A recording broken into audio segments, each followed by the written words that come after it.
Indian market की शान कही जाने वाली वो गाड़ी जिसे लोग गाड़ी नहीं बल्कि किसी फैमिली मेंबर की तरह अपने घरों में रखते थे, जो कि मास्टर ब्लास्टर सचिन तेंदुलकर की पहली कार थी। आप समझ ही गए होंगे हम किसकी बात कर रहे हैं, मारुति 800 की। मारुति 800 ही वो गाड़ी थी जिसने भारत की मिडिल क्लास फैमिलीज का कार का सपना पूरा किया और 31 साल के शानदार सफर के बाद ये कार आज सिर्फ एक याद बनकर रह गई है। एक वक्त था जब देश की सड़कों पर 10 में से 8 गाड़ियां मारुति 800 ही नजर आया करती थी। ऐसी गाड़ी जिसके दम पर मारुति आज इतनी बड़ी कार कंपनी बनी है, उसे क्यों इस गाड़ी का प्रोडक्शन बंद करना पड़ा, जानेंगे हमारे आज के वीडियो में। ये जानकर आपको शौक लग सकता है कि मारुति 800 भारत की कोई पहली कार नहीं थी, क्योंकि इससे पहले क्वीन ऑफ इंडियन रोड्स के नाम से मशहूर हिंदुस्तान मोटर्स की एम्बेसडर मार्केट में आ चुकी थी, जो न सिर्फ आम लोगों की बल्कि बड़े बड़े अधिकारियों की और नेताओं की पहली पसंद बनी थी। 1980 तक इसी गाड़ी ने मार्केट में धूम मचा के रख दी थी। वो अलग बात है कि देखते ही देखते एम्बेसडर इंडियन मार्केट से दूर होती चली गई। हालांकि ये कार आज भी कई जगहों पर देखी जाती है। किसी ने इसे अपने गैराज की शान विंटेज कार के रूप में बनाया हुआ है, तो दिल्ली, मुंबई और कोलकाता जैसे बड़े शहरों में ये कार टैक्सी के रूप में अभी भी चल रही है। खैर, ये तो था एम्बेसडर का छोटा सा सफर, लेकिन इसके अलावा महिंद्रा जैसी बड़ी कंपनीज भी इंडियन मार्केट में आ चुकी थी, पर इनकी कीमत इतनी ज्यादा हुआ करती थी कि ये गाड़ियां मिडिल क्लास की पहुंच से कोसों दूर थी। लेकिन जल्द ही इन गाड़ियों के बुरे दिन आने वाले थे, क्योंकि भारत में बहुत ही जल्द मारुति 800 आने वाली थी। इस गाड़ी को इंडियन मार्केट में लाने का सपना राजीव गांधी ने देखा था। वो ऐसी गाड़ी मार्केट में लाना चाहते थे जिसे भारत का हर एक मिडिल क्लास बंदा खरीद सके।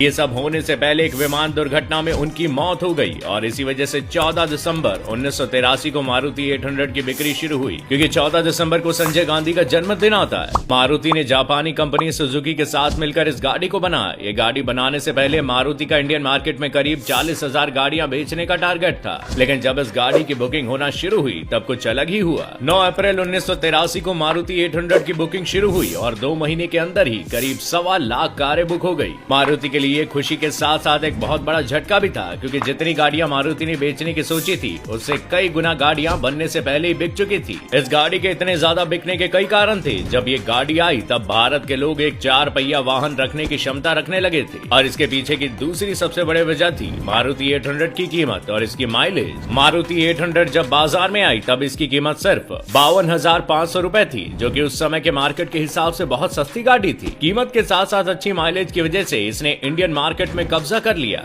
लोग कम तेल में दूर तक जा सकते थे। साथ ही 800 देश की पहली ऑटोमेटिक गियर वाली गाड़ी थी। आखिर वो दिन आया जब ये गाड़ी इंडियन रोड्स पर दौड़ने वाली थी। 14 दिसंबर 1983 को मारुति की डिलीवरी शुरू हुई। आपको जानकर हैरानी होगी कि खुद प्रधानमंत्री इंदिरा गांधी ने पहली 10 कारों की चाबी अपने हाथ से दी। सबसे पहली चाबी हरपाल सिंह नाम के आदमी को दी गई, जो कि उस समय इंडियन एयरलाइन का एक कर्मचारी था, और इंदिरा गांधी से चाबी लेते हुए उनका वो फोटो एक ऐतिहासिक फोटो बन गया। ये गाड़ी इंडियन मार्केट में इतनी ज्यादा बिकी कि 7 साल में ही इसने भारत की सबसे ज्यादा बिकने वाली गाड़ी एम्बेसडर को पीछे छोड़ दिया और खुद पहले नंबर पर आ गई। ये कितनी फेमस हुई, इस बात का अंदाजा आप इस बात से लगाइए कि क्रिकेट का भगवान कहे जाने वाले सचिन तेंदुलकर की पहली गाड़ी मारुति 800 थी। समय के साथ साथ उसमें थोड़ा बहुत बदलाव होता गया और 1997 में ऐसा टाइम आया जब देश में 10 में से 8 गाड़ियां 800 थी। फिर ऐसा क्या हुआ कि कभी देश की सबसे ज्यादा बिकने वाली गाड़ी को बंद ही करना पड़ा। इसके पीछे का सबसे बड़ा कारण खुद मारुति कंपनी थी। सन 2000 में मारुति ने अपनी नई गाड़ी ऑल्टो लॉन्च की और इसी के बाद मारुति 800 धीरे धीरे पीछे छूटती गई। ऑल्टो का मार्केट जितना बड़ा होता गया, 800 का उतना ही पीछे जाता गया। मारुति 800 के बंद होने की एक वजह फाइनेंस भी है।